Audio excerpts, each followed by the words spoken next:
धर्म प्रेमी सज्जनों तथा आर्य बंधुओं, मैं ना चाहते हुए भी आप लोगों के बीच मुझे अभी आना पड़ा। उसका एक कारण बन गया है। यद्यपि मेरा नेटवर्क काम नहीं कर रहा है इस समय, फिर भी मैं अपनी बात आप लोगों तक पहुंचाने के लिए प्रयास कर रहा हूं।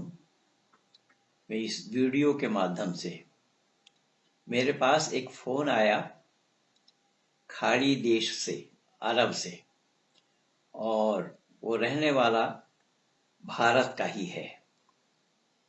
पर ये एक नहीं, ऐसा रोजाना मेरे पास आता ही रहता है। पर इसने अभी अभी क्या हुआ है और क्या बोला, उसके जवाब में मैंने क्या कहा और उससे वार्ता पहले सुनिए आप लोग, फिर उसके बाद आ रहा हूं। तो क्या परेशानी? हेलो। हाँ पंडित जी नमस्कार। हाँ, मैं सुन रहा हूँ, बोलिए क्या परेशानी है आपको, क्या आप बताना चाह रहे? परेशानी यही है कि आप जो बोल रहे हैं कि मुसलमान ऐसा है वैसा है, कैसा मोहम्मद साहब कैसा गलत है। एक मिनट, कैसा है, कैसा बोल? हाँ यूट्यूब पर मैं सुन रहा था आपका। भाई मेरा, मैं गलत क्या बोला हूँ? एक हवाला दीजिए ना। हवाला यही दे रहा हूँ कि जैसे आप बोल रहे कि 52 साल का आदमी जो है और 6 साल की लड़की से शादी किया, हाँ, गलत है। यही कहना है कि नहीं, मैं कह रहा 6 साल गलत की लड़की आप साबित कीजिएगा। 6 साल की लड़की कौन है? मैं कह रहा हूँ कि ये अगर प्रमाण दे दूं आपको, आप वैदिक ईश्वर छोड़ देंगे? छोड़ देंगे। अच्छा, व्हाट्सएप बिल्कुल बिल्कुल, बहुत अच्छी बात। आप व्हाट्सएप नंबर दीजिए अपना, मैं अभी आपको भेजता यही हूं। नंबर मेरा है, यही नंबर है। व्हाट्सएप नंबर यही है? अब बताइए ना। मैं बोल रहा हूँ, अब मैं हवाला दूंगा ना आपको, अभी किताब से उठाकर आपको भेज देता हूँ। आप अपना व्हाट्सएप उठाकर भेज दीजिएगा। कुछ किताब में जो लिखाना रहेगा तो उसको आप उठा के वहाँ से फोटो खींच के भेज दीजिएगा। मैं किताब से ही फोटो खींच के भेज दूंगा, मैं बोल तो रहा हूँ भाई। अच्छा, मैं आपको ये सब काम आज से नहीं, 37 साल से कर रहा हूँ मैं, कच्चा गोटी नहीं करता हूँ। पक्का गोटी खेलते हैं तो एक बात आप ये बताइए, आप क्यों घबरा रहे हैं? अब मैं बोला कि अब मैं ये हवाला दे दूंगा तो आप इस्लाम छोड़ देंगे। अभी आपने स्वीकार किया, आप आपने स्वीकार किया और आप व्हाट्सएप हैं? मैं आपको भेज रहा हूँ नंबर, ये बोल रहा हूँ तो आप सुने नहीं। थोड़ा मेरे भाई, मैं तो आपने बोला पहले यही व्हाट्सएप नंबर है, मैं बोला हूँ आप बोलिए व्हाट्सएप पर, मैं लिख लेता हूँ, मैं अपने पास सेव कर लेता हूँ। जी भेज दे रहा हूँ नंबर का कोई टेंशन नहीं है। नहीं, मैं कह रहा हूँ कि आप बोल क्यों नहीं रहे, जिसे मैं लिख लूँ। आप अपना व्हाट्सएप नंबर बोलिए ना। नंबर? हाँ, व्हाट्सएप नंबर जिसमें मैं आपको भेज सकूँ। लीजिए। जी लीजिए। 006 966। एक मिनट, ऐसा 00 966 966 57 57 34 34 40 40 531। 531। देखिए मैं आपको बता देता हूँ। हाँ, 0096573440 जी ठीक है। मैं ये आपका व्हाट्सएप नंबर, मैं इसमें अभी सेव कर लेता हूँ और मैं फोटो बुखारी शरीफ हदीस का पेज पेज फोटो लेके आपको पेश करता हूँ, अभी आपको भेजता हूँ, सेंड करता हूँ। सुन लिया आप लोगों ने। इसने प्रॉमिस किया है कि अगर प्रमाण मिल जाए तो मैं इस्लाम छोड़ दूंगा। आगे भी बात हुई है, लेकिन मैं आप लोगों तो यहीं तक सुनाया आप लोगों को। और उसका वो जो व्हाट्सएप नंबर दिया है, बताया है, उस व्हाट्सएप में मैंने ये पहले किताब देख लीजिए।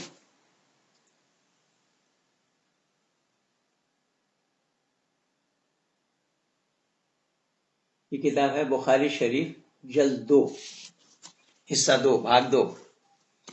इसका पेज नंबर है 75। और यहां इसमें बताया गया है अन निकाहु रजूलिन वलदहुस सिगा लक़ौलिही तआला अल्लाहु वल्लाहु अन्नी ला यहसिम फजअल इद्दता सलासता अशहुरिन क़ब्लुल बुलूग़। पहला ये आया है अपने छोटे बच्चे की निकाह करने के संदर्भ में। दूसरा हदीस नंबर 120 में आया है। ये है सही बुखारी शरीफ अरबी उर्दू किताबुन निकाह। या हदसना मोहम्मद इब्न यूसुफ हदसना सुफियान मिन हिशामिन अन इबैही अन आशियता।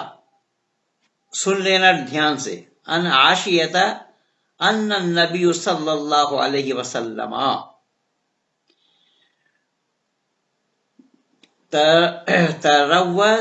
तरव्वजहा वहिय बिन्तु 6 सिनीन व उदखिलत अलैहि वहिय बिन्तु 9 व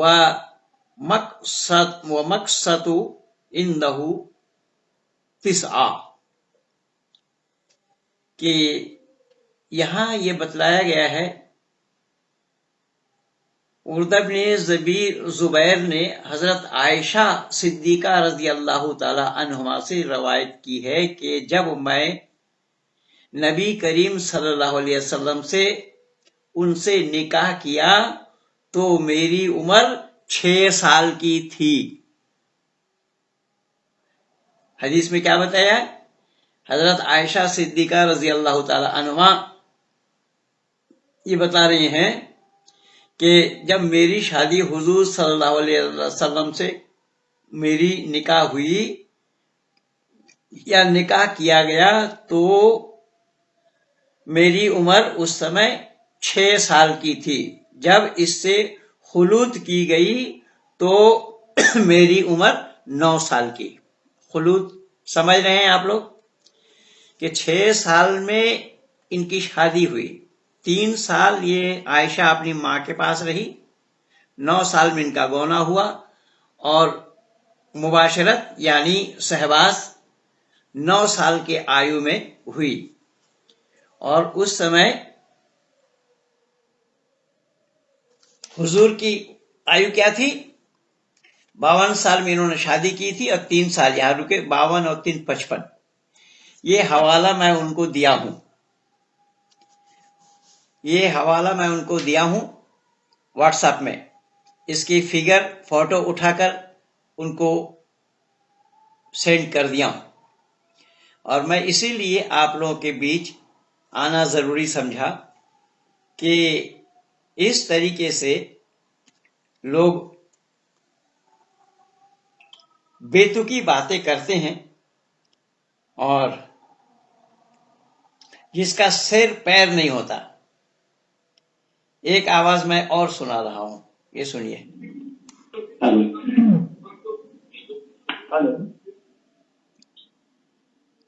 हेलो हेलो हेलो। जी, महेंद्र पाल जी बोल रहे हैं? जी हाँ, आप कौन? जी मैं वलीद बोल रहा हूँ। जी, कहाँ से? मैं फिलीपीन से। जी बताइए।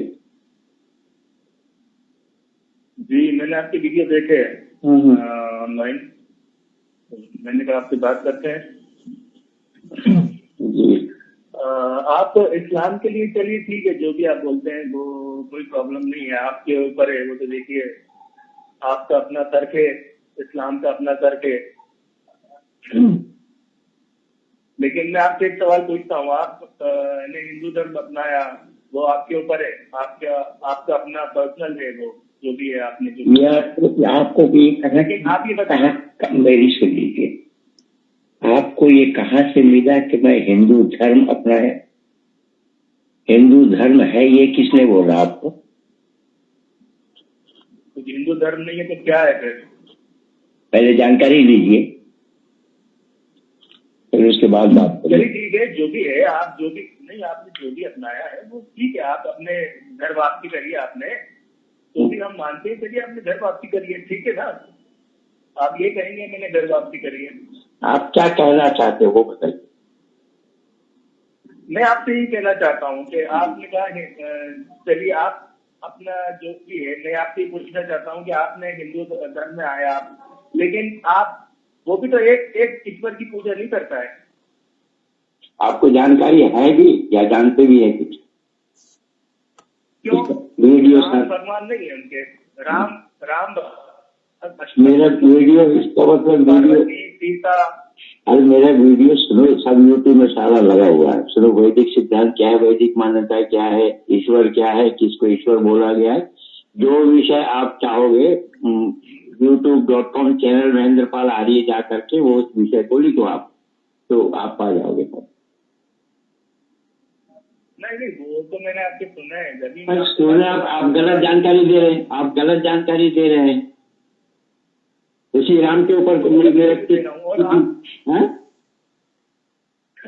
नहीं, मैं गलत से भी जानकारी दे रहा हूँ। मैं तो ये पूछ रहा हूँ ना, राम को ईश्वर माना नहीं है, राम को ईश्वर माना नहीं है। ईश्वर का जन्म होता है, उस पर बहुत सारा वीडियो लगा हुआ, एक दो नहीं, ईश्वर पर बहुत सारा वीडियो लगा हुआ, कम से कम 40-50 वीडियो लगा। हिंदू तो मानते हैं ना राम को, तो अरे भाई कौन सा मानता है? जब शराब पीना हराम है, मुसलमान नहीं पीता शराब। तो बिल्कुल सही बात है, मुसलमान शराब पीता है। तो कौन क्या करता है उसकी जिम्मेदारी में आपके, कौन क्या करता है उसकी जिम्मेदारी आप पर है क्या या मेरे पर है? नहीं वो तो अपना अपना सवाल, अपना तो फिर ठीक है, इसीलिए आप बात बेटू की बात मत करिए। जो मेरे बोले हुए वक्तव्य पर जो आपत्ति आपको है, उस आपत्ति को हमें दर्शाइए। क्या आपने यहाँ गलत बोला? ये आपने नहीं, आपकी आपत्ति ये है कि आप एक तो अलहमदो को गलत वो करते हैं, आप अलहमदो तो आप बोलते हैं आप बोलते हैं कि अलहमदो अल्लाह के अल्लाह की किताब नहीं है। अल्हम्दुलिल्लाह अल्लाह की किताब नहीं है, कहाँ मैं बोला यार? क्या आप कौवा कहाँ ले गया वाली बात क्यों करते हैं भैया? मैं आप जानकारी लेकर के सटीक जानकारी नहीं बोला कुरान, हाँ कुरान कलामुल्लाह है। आप अल्हम्दुलिल्लाह मतलब देखिए अलहमदो की तो उसी में आती है ना, कुरान में आती है ना। अल्हम्दु जो है वो रेगुलेशन ऑर्डर ऑफ कुरान में 5वां सूरा है। हाँ ठीक है, हाँ तो क्या है, क्या उसमें ये कना नहीं है? देखिए बेटा, अरे भाई मुझे क्यों दिखा रहे हो यार? खुद क्यों नहीं या कना वो या कनस्ताइन का क्या मतलब है बताइए? मैं तेरी इबादत करता हूँ, तुझे मैं चाहता हूँ। तो अल्लाह किसकी इबादत करता है? नहीं, अल्लाह इबादत नहीं कर रहा। फिर तो ये बोला तो ये बोला। देखो अरे मत करो, बदतमीजी से आप बात करोगे, मैं सुनना नहीं चाहूंगा। मैं कह रहा हूँ ये कुरान कलामुल्लाह है या नहीं? कलामुल्लाह आपने बोला इय्याका नअबुदु, इय्याका नअबुदु व इय्याका नस्तईन, तो ये बंदे के लिए कहा गया है कि तुम्हें पढ़ना है ये अल्लाह हमें क्या बंदे के लिए पढ़ना है, ये शब्द कहाँ है कुरान में? ये अरे भाई मेरा, आप ये बताओ कि कुरान में ये शब्द कहाँ है कि बंदों के लिए पढ़ना है? ये शब्द दिखा दो हमें कुरान से। अरे तो ये तो एक जनरल नॉलेज।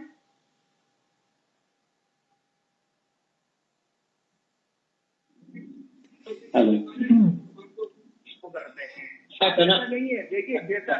अरे भाई मुझे क्यों दिखा रहे हो यार? खुद क्यों नहीं दे? इय्याका नअबुदु व इय्याका नस्तईन का खुद क्यों नहीं दे? इय्याका नअबुदु व इय्याका नस्तईन का क्या मतलब है बताइए? अरे भाई मुझे क्या करना नहीं है। कलामुल्लाह आपने बोला इय्याका नअबुदु व इय्याका नस्तईन, तो ये बंदे के लिए कहा गया है कि तुम्हें पढ़ना है ये अल्लाह हमें क्या बंदे के लिए पढ़ना है? ये शब्द कहाँ है कुरान में? ये अरे भाई मेरा, आप ये बताओ कि कुरान में ये शब्द कहाँ है कि बंदों के लिए पढ़ना है? ये शब्द दिखा दो हमें कुरान से। अरे तो ये तो एक जनरल नॉलेज। देख सुन लिया आप लोगों ने कि इस प्रकार से ये फोन भी अभी आया फिलीपींस से।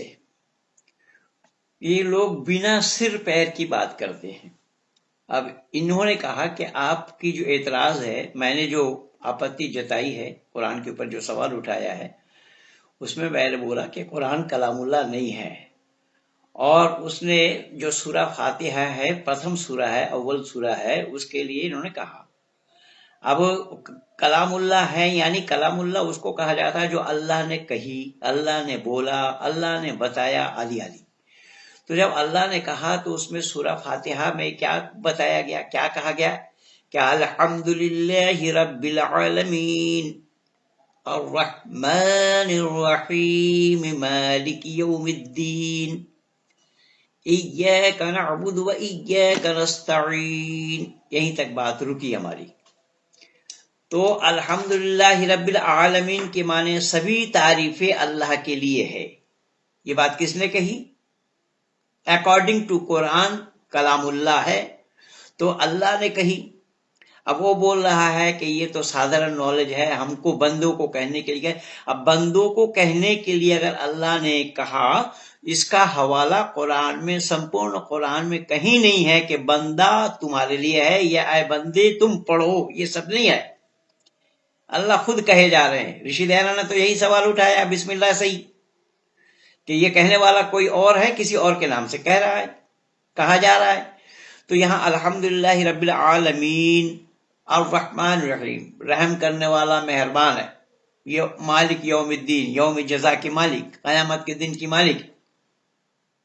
इय्याका नअबुदु व इय्याका नस्तईन, हम तेरी इबादत करते हैं और तुझी से मदद चाहते हैं। अगर अल्लाह खुद कह रहे हैं इस बात को, ये अल्लाह खुद कह रहे हैं इसलिए कि ये कलामुल्लाह है, अल्लाह की कही हुई बात है। तो अल्लाह ने क्या कहा कि हम तेरी इबादत करते हैं और तुझी से मदद चाहते हैं। तो ये बंदों के लिए कहां से आ जाएगा? ये बंदों के लिए, बंदों को बोलने के लिए बोला गया, ये शब्द भी नहीं है कहीं। तो अल्लाह फिर किस अल्लाह की इबादत करते हैं? अल्लाह किस अल्लाह से मदद चाहते हैं?